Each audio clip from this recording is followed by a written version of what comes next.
In this video, we will show you how to update Google Chrome.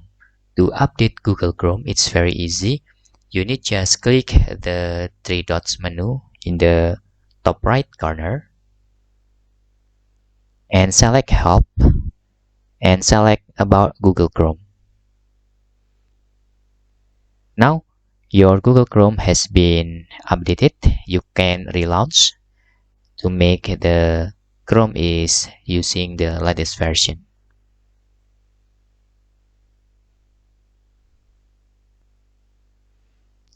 Now your Chrome is up to date.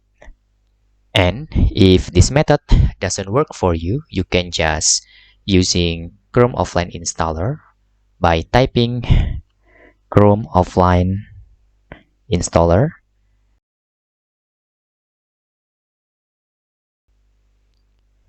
For Windows, you can just select this and download the installation files. And if you want the offline, you can just using install Chrome offline and click the alternate here. Then untick this and download Chrome. Now you download the Chrome standalone installer without the need internet connection. That's all tutorial how to update Google Chrome. Hope this video helpful for you.